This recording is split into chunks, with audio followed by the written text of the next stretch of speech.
Doctor Mohammad Yunus একটা দুর্দান্ত কথা উনি বলেছেন গার্ডিয়ান পত্রিকার সাথে সাক্ষাৎকারে মনে হয়।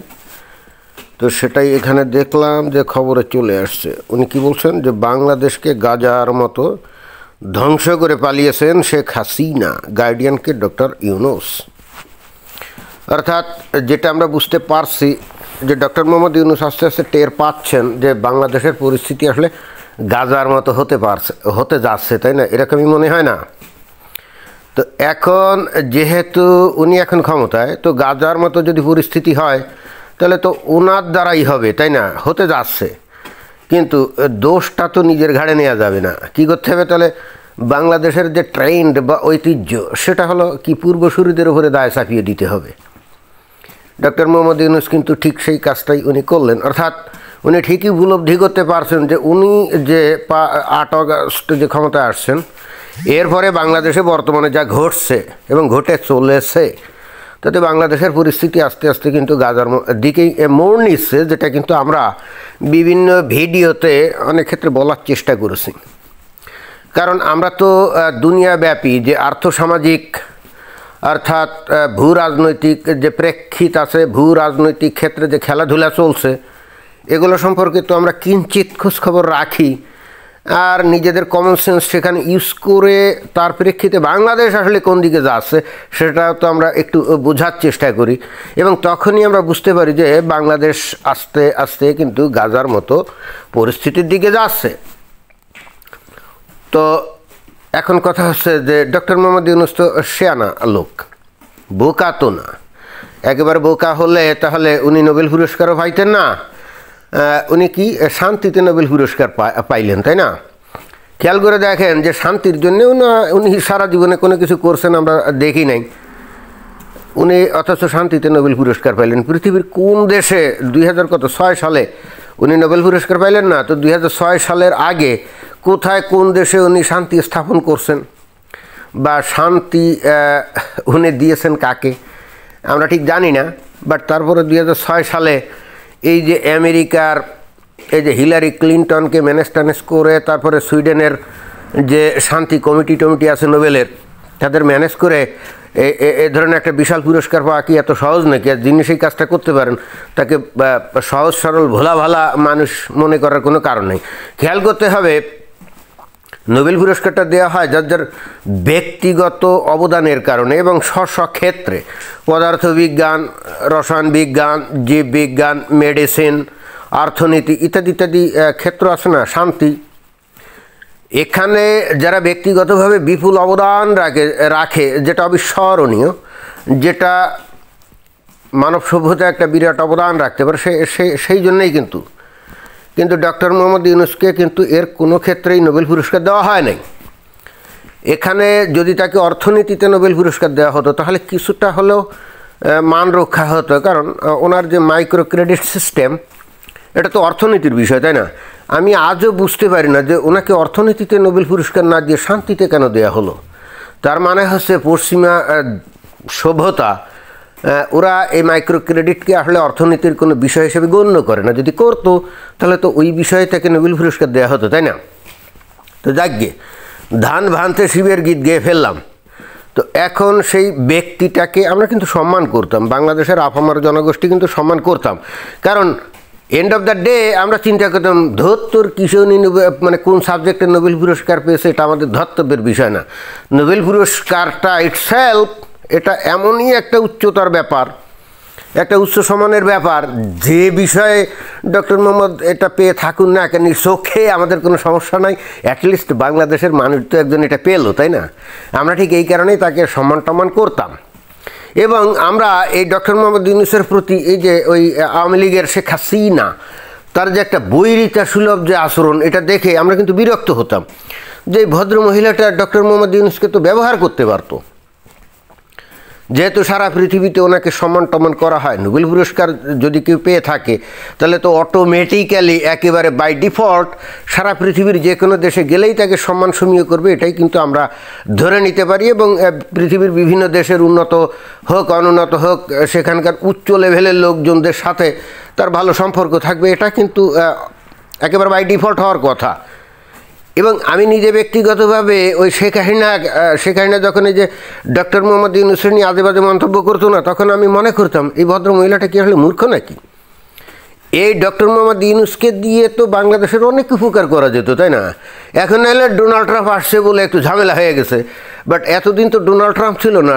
ডক্টর মোহাম্মদ ইউনূসকে ডেকে নিয়ে শেখ হাসিনা যদি বলতো যে ঠিক আছে, যা হয়ে গেছে, এটা বাদ, আপনার বিরুদ্ধে যে কেস কারবার মামলা যা হচ্ছে না কেন, আচ্ছা ঠিক আছে, আমরা ওই যে কর যে আপনি 600 কোটি টাকা যে কর দেন নাই, এটা ওকে আমরা কমায় দিচ্ছি, আপনি কিছু দিয়ে টিয়ে এটা শেষ করে দেন, আর আপনাকে আমরা বাংলাদেশের একটা বিশেষ দূত তৈরি করে বিভিন্ন দেশে নিয়োগ দিচ্ছি, আপনি সেই সমস্ত দেশ থেকে বাংলাদেশে যাতে ইনভেস্ট করে, বাংলাদেশের ব্যবসা বাণিজ্য অর্থনীতিতে যাতে অবদান রাখা যায়, আপনি সেই ব্যবস্থা নেন। আমার ধারণা ডক্টর মোহাম্মদ ইউনূস অত্যন্ত সম্মানিত বোধ করে ওই কাজটাই উনি করতেন, আমার কাছে কিন্তু সেটাই মনে হয়। কারণ এই কাজটা করার মানে এইটা হলে, কারণ তার তো বয়স হয়ে গেছে, এখন বাই চান্স উনি হয়তো প্রধান উপদেষ্টা হয়ে গেছেন, কিন্তু মনে হয় না যে এটার জন্য তার একেবারে বিশাল চিন্তাভাবনা ছিল। হয়তো সেই 1/11-এর সেই ঘটনার প্রেক্ষিতে তখন পারিপার্শ্বিক কারণে হয়তো তার কিছুটা খায়াস হয়েছিল, কিন্তু এই রকম অবস্থা থেকে কিন্তু শেখ হাসিনা তাকে উদ্ধার করে তাকে ব্যবহার করতে পারতেন। কিন্তু এখানে শেখ হাসিনা মনে হয় পার্সোনাল ইগোর কারণে এই কাজটা করেন নাই, অথচ সেটা করা উচিত ছিল। যাই হোক, উনি করেন নাই, এটা কিন্তু তার জন্যে ভয়ঙ্কর ক্ষতির কারণ হয়ে গেছে। এবং আজকে তাকে যে বাংলাদেশ ছেড়ে এরকমভাবে এই পালিয়ে যেতে হলো অনেকটা, কেন বলছি, কারণ আফটারঅল যতই সেনাবাহিনী তাকে পাঠিয়ে দিন না কেন, তারপরে তো তাকে গোপনে গোপনে যেতে হয়েছে, তাই না? তো এই ধরনের পরিণতি তার হতো বলে আমার কাছে মনে হয় না। বাট আমার বক্তব্য হলো যে এখন ডক্টর মোহাম্মদ ইউনূস দেখেন, উনি তো আসলে ফেরেশতা না, এটাও তো বুঝতে হবে, রক্ত মাংসের মানুষ। যে হাসিনা তাকে এত বেশি অপমান অপদস্থ করছে, এখন উনি সেই দেশের একেবারে মসনদের সমাসীন, তাহলে উনি তো শেখ হাসিনাকে ছেড়ে কথা বলবেন না। এখন ওনার বয়স কত, 85-86 বছর, তাই না? আর কতদিনই বা বাঁচবেন, কিন্তু শেখ হাসিনাকে উনি তো দেখে ছেড়ে দিবেন, এটা তো অবশ্যই। শেখ হাসিনা তাকে এত অপমান অপদস্থ করছে, আর ডক্টর মোহাম্মদ ইউনূসে সে একেবারে তাকে ফুলের মালা গলায় দিয়ে বাংলাদেশে নিয়ে আসবে, সম্মান করবে, এটা তো হতেই পারে না। যাক, ধান ভানতে খানিকটা শিবির গিয়ে ফেললাম, কিন্তু আমার মনে হয় যে এই বিষয়গুলো আমার দর্শক শ্রোতাদের একটু বোঝা উচিত। এখন কথা হচ্ছে যে ডক্টর মোহাম্মদ ইউনূস বলছেন যে শেখ হাসিনা বাংলাদেশকে গাজার পরিণতি করে উনি ভেগে গেছেন। বিষয়টা আসলে ইকো করছেন উনি, সম্ভবত উনি বুঝে গেছেন যে বাংলাদেশের পরিস্থিতি অনেকটাই গাজার মতো হতে যাচ্ছে। কেন? কারণ উনি ক্ষমতা এসেই কোনো রকম প্রভোকেশন ছাড়াই, কোনো রকম এজিটেশন ছাড়াই, এক্সাইটমেন্ট ছাড়াই ভারতের বিরুদ্ধে উনি বিষোদ্গার করছিলেন, তাই না? উনি 8 তারিখে যেদিন মানে 8 আগস্টে যেদিন ক্ষমতা আসলেন, তার আগে ভারত তো কোনো রকম উল্টাপাল্টা কোনো কথা বলে নাই, রাষ্ট্রীয়ভাবে কি করছে না, কিছুই করে নাই। কিন্তু উনি এসেই কিন্তু ভারতের বিরুদ্ধে বিষোদ্গার করলেন কোনো রকম প্রভোকেশন ছাড়াই। বললেন কি, যে ভারত যদি বাংলাদেশের মধ্যে ঝামেলা করে তাহলে 7 সিস্টার্সকে উনি দেখে নেবেন। তা আমার বক্তব্য হচ্ছে, ওনাকে কি ভারত বলছে যে আমরা বাংলাদেশকে দেখে ছাড়বো? এখন বাংলাদেশের আওয়ামী লীগের সাথে বা শেখ হাসিনার সাথে ভারতের একটা ভালো বন্ধুত্বপূর্ণ সম্পর্ক ছিল। তো এখন একজন মানুষ বিপদে পড়ে তো বন্ধুর কাছেই সাহায্য চায়, তাই না? তা শেখ হাসিনা যখন তার পতন ঘটে গেল, তখন উনি ভারতের বুকে আশ্রয় নেওয়ার জন্য উনি যদি বন্ধুর কাছে আশ্রয় চান, তো যে কেউই তো তাকে আশ্রয় দিবে, তাই না? মানে অর্থাৎ বন্ধু তো আশ্রয় দিবে, এটা তো অন্যায় কিছু না। কিন্তু এত কিছু না বুঝে ডক্টর মোহাম্মদ ইউনূস কিন্তু ভারতের বিরুদ্ধে বিষোদ্গার শুরু করলেন। সম্ভবত উনি মনে করছিলেন যে বাংলাদেশের মানুষ যেহেতু ভারতকে ঘৃণা করে, তাহলে এই ধরনের একটা পপুলিস্ট বক্তব্য দিয়ে শুরু করলে বোধহয় তার ভবিষ্যৎটা ভালো হবে। বাট ডক্টর মোহাম্মদ ইউনূস এই জায়গায় এসে রাজনৈতিক পরিপক্কতার সঠিক পরিচয় দিয়েছেন মনে হয় না। আফটারঅল বুঝতে হবে যে ভারত একটা বিশাল দেশ, আন্তর্জাতিক পরিমণ্ডলে তাদের একটা বিশাল প্রভাব আছে। এখানে ডক্টর মোহাম্মদ ইউনূসের ওই নোবেল পুরস্কার দিয়ে সেই প্রভাবকে খর্ব করা যায় না, যাবে না। আরও পরিস্থিতি আরও বিপদ সংকুল হয়ে দাঁড়িয়েছে ওই আমেরিকাতে ডোনাল্ড ট্রাম্প ক্ষমতা আসার পর, তাই না? তো ডক্টর মোহাম্মদ ইউনূসের সবচাইতে বেশি খাতিরের লোকজন ছিল কিন্তু ইউরোপে, সবচাইতে বেশি খাতিরের লোকজন ছিল কিন্তু ইউরোপে। ঘটনা হচ্ছে এখন এই ন্যাটো নিয়ে ডোনাল্ড ট্রাম্প যা শুরু করছে, এখন খোদ ইউরোপের দেশগুলারই ত্রাহি মধুসূদন অবস্থা। তারা কিভাবে এখন টিকে থাকবে, বেঁচে থাকবে, এটা নিয়েই তারা বিপদের মধ্যে আছে, তাই না?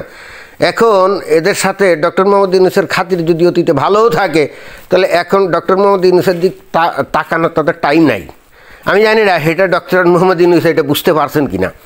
তবে হ্যাঁ, উনি যখন ক্ষমতায় আসছিলেন তখন তো আর ডোনাল্ড ট্রাম্প ক্ষমতায় ছিল না, অর্থাৎ বাইডেনের আমলের ভাবচক্কর অনুযায়ী উনি কথা বলছিলেন। কিন্তু এত দ্রুত সিনারিও চেঞ্জ হয়ে যাবে, 180 ডিগ্রি উল্টে যাবে, এটা তো আর উনি কখনো কল্পনা করেন নাই, তাই না? কিন্তু ঘটনা তো সেটাই ঘটে গেছে, তাই না? বস্তুত ডক্টর মোহাম্মদ ইউনূস কিন্তু এখন একেবারে বন্ধুহীন, এটা কিন্তু আপনাকে বুঝতে হবে। আমি জানি না জিওপলিটিক্স নিয়ে কে কীরকমভাবে ভাবেন না কেন, ডক্টর মোহাম্মদ ইউনূস কিন্তু এখন একেবারে বন্ধুহীন। দেখেন, ভারত তাদের বন্ধু না, আমেরিকা তার বন্ধু না, ইউরোপীয় ইউনিয়ন কিছুটা বন্ধুত্বপূর্ণ হলেও এখন তাদেরই বেঁচে থাকা নিয়ে একটা বিশাল সমস্যা। তারা সারাক্ষণ ভয়ে আছে, না জানি কখন রাশিয়া তাদেরকে আক্রমণ করে ছন্ন বিচ্ছন্ন করে দেয়, তাই না? যদিও সেটা রাশিয়া করতে যাচ্ছে না, বাট তারা তো এরকম একটা অবস্থার মধ্যে আছে। বিশেষ করে ডোনাল্ড ট্রাম্প যখন হুমকি ধামকি দিচ্ছে যে আমি ন্যাটোতে থাকবো না, অমুক করবো না, তাই না? তো তারা এখন তাদের চাচা আপন বাসা ফর্মুলা নিয়ে ব্যস্ত আছে। অথবা এখন ডক্টর মোহাম্মদ ইউনূস অথবা বাংলাদেশের দিকে তাকানোর তাদের টাইম নেই। তাহলে ডক্টর মোহাম্মদ ইউনূসের বন্ধু কে? কেউই কোনো বন্ধু নেই। সংবিধান নীলমণি বন্ধু কে জানেন? পাকিস্তান। সংবিধান নীলমণি বন্ধু হলো পাকিস্তান। পাকিস্তান ডক্টর মোহাম্মদ ইউনূসকে কী উপহার দিতে পারে এটা নিয়ে তো বহু কথা বহুভাবে বলা হয়েছে। একমাত্র বাংলাদেশে উগ্রবাদিতা, সন্ত্রাস তৈরি করা ছাড়া বাংলাদেশকে পাকিস্তানের দেয়ার তো আর কিছু নেই। আর সেই ঘটনাটা যখন বাংলাদেশে ঘটতে থাকবে, অলরেডি যেটা নাকি ঘটছে বলে আমরা শুনছি, তাহলে এই যে পার্শ্ববর্তী যে ভারত বাংলাদেশের চতুর্দিকে ঘিরে আছে, বাংলাদেশকে কি ছেড়ে কথা বলবে? মোটেও ছেড়ে কথা বলবে না। এখন এই জ্ঞানটা ডক্টর মোহাম্মদ ইউনূসের মাথায় ঢুকছে কি ঢোকে না আমরা ঠিক বুঝছি না। তবে সেনাবাহিনী প্রধানের মাথায় মনে হয় কিছুটা ঢুকছে বা ঢোকে। এই জন্যেই আমরা শুনি যে ভারতের সেনাবাহিনী প্রধানের সাথে তার নাকি একটা ভালো সম্পর্ক আছে, অর্থাৎ উনি সামহাও মিটিগেশনের চেষ্টা করছেন। কিন্তু ডক্টর মোহাম্মদ ইউনূসের কর্মকাণ্ডকে যদি এবং একই সঙ্গে ডক্টর মোহাম্মদ ইউনূসের ইন্ধনে বাংলাদেশে যারা নাকি সারাক্ষণ ভারতের এগেনস্টে জিহাদি জোশের বক্তব্য বিবৃতি দিয়ে যাচ্ছে, এখানে বাংলাদেশের সেনাবাহিনী যতই চেষ্টা করুক ওই ভারতের সেনাবাহিনীকে বুঝ দেওয়ার জন্যে কতটা কাজে লাগবে আমি ঠিক জানি না। তাহলে ফাইনালি কি হতে যাচ্ছে? বাংলাদেশকে গাজা বানানোর জন্যে ভারত প্ল্যান নিয়ে থাকতে পারে, তাই না? এবং সেটা কিন্তু খুবই সম্ভব, বাংলাদেশের ভৌগোলিক অবস্থানই আপনারা দেখেন যে গাজার যেরকম ভৌগোলিক অবস্থান না ইসরায়েলের প্রেক্ষিতে, ভারতের প্রেক্ষিতে বাংলাদেশের অবস্থানও কিন্তু গাজার মতো, তাই না? অর্থাৎ এই বাংলাদেশের চতুর্দিকে ব্যারিকেড দিয়ে বাংলাদেশের মানুষ কাউকে বের হতে দিবে না, এবং সেটা তো অলরেডি ভারত করেও রাখছে, ভিসা টিসা দেয় না, তাই না? গাজারও চতুর্দিকে কিন্তু এরকম ব্যারিকেড দিয়ে রাখছে কারা? ইসরায়েল, তাদেরকে বের হতে দেয় না। এরপরে বাংলাদেশের নিত্য প্রয়োজনীয় জিনিস সবই ভারত থেকে যায়। ভারত সিদ্ধান্ত নিল যে যাবে না আর। ভারতের থেকে বয়ে চলার নদীগুলো যেগুলো বাংলাদেশে ঢুকছে সেগুলো গরমে বন্ধ করে বর্ষাকালে ছেড়ে দিয়ে বাংলাদেশে একেবারে কি খরা এবং বন্যা দুইটা দিয়েই প্রতি বছর ঝামেলা তৈরি করলো। বঙ্গোপসাগর দিয়ে বাংলাদেশের যে বাণিজ্যিক জাহাজটা যেগুলো যায় সেগুলারে ভারতীয় নৌবাহিনী যদি ঝামেলা তৈরি করে, তো বাংলাদেশের পরিস্থিতি কি গাজার মতো হবে না? আমার মনে হয় ডক্টর মোহাম্মদ ইউনূস অবশেষে এই জিনিসটা বুঝতে পারছেন যে ভারত বস্তুত এই ধরনের কিছু করার পায়তারায় আছে, এবং সেই কারণে আগে ভাগে উনি বিষয়টা বলে দিয়ে দোষটা ওই শেখ হাসিনার উপর চাপিয়ে দিতে এই কারণে চাচ্ছেন। এখন তো শেখ হাসিনা ভারতে আছে, তাই না? সুতরাং ভারত অন্তত শেখ হাসিনার স্বার্থে হলেও যাতে সেই ধরনের পরিস্থিতির দিকে না নিয়ে যায় বাংলাদেশকে, মনে হয় এই বিষয়টাই উনি বুঝাতে চাচ্ছেন। কিন্তু আমার মনে হয় যাই হোক তাই হোক, ভারত তো নিশ্চিতভাবেই কোনো একটা ডিসিশন নিয়ে ফেলছে, আমরা জানি না কি ডিসিশন নিয়ে ফেলছে। তবে তারা যদি বাংলাদেশকে গাজা বানানোর জন্য সত্যিকার অর্থে কোনো পরিকল্পনা করে থাকে, তাহলে ওই শেখ হাসিনা ভারতে থাক আর না থাক তাতে কিছুই যায় আসে না। ভারত ঠিকই সেটাই করে ছাড়বে। অন্তত জিওপলিটিক্স যারা বোঝে আর জিওপলিটিক্স নিয়ে যাদের ন্যূনতম ধারণা আছে, একটু চিন্তা করলে তারা কিন্তু খুব ইজিলি বুঝতে পারে। এখন কথা হচ্ছে এই যে বাংলাদেশ যদি গাজায় পরিণত হয় তার জন্য দোষী কে? শেখ হাসিনা না এই যে ডক্টর মোহাম্মদ ইউনূস? 100% ডক্টর মোহাম্মদ ইউনূস। তবে সত্যিকার অর্থে ডক্টর মোহাম্মদ ইউনূসও আসলে দায়ী না, দায়ী আছে বাংলাদেশের মানুষ। কারণ বাংলাদেশের মানুষ যেভাবে ভয়ঙ্কর রকমভাবে ভারতকে ঘৃণা করে, হিন্দুদেরকে ঘৃণা করে, সেক্ষেত্রে বাংলাদেশ কোনোভাবেই ভারতের থেকে ভালো কোনো ব্যবহার আশা করতে পারে না। কারণ ঘৃণা তো ঘৃণায় সৃষ্টি করবে, তাই না? আপনি ভারতকে ঘৃণা করবেন আর ভারত আপনাকে চুমা দিবে, এটা হতে পারে না। অর্থাৎ end of the day the mass population of Bangladesh are liable for it, will be liable for it. Clear? বাংলাদেশের মানুষ যতদিন না ধর্মীয়ভাবে এইভাবে কোনো একটা নির্দিষ্ট দেশ এবং জাতিগোষ্ঠীকে ঘৃণা করা বন্ধ না করবে, ততদিন তাদেরকে কিন্তু এই গাজার মতো পরিস্থিতিতে পড়ার আশঙ্কা কিন্তু থেকেই যাবে। দেখা যাক বাংলাদেশের মানুষ এগুলো বুঝে কিনা, তারা সচেতন হয় কিনা, তাদের বোধোদয় ঘটে কিনা, অপেক্ষাতেই থাকলাম। ধন্যবাদ।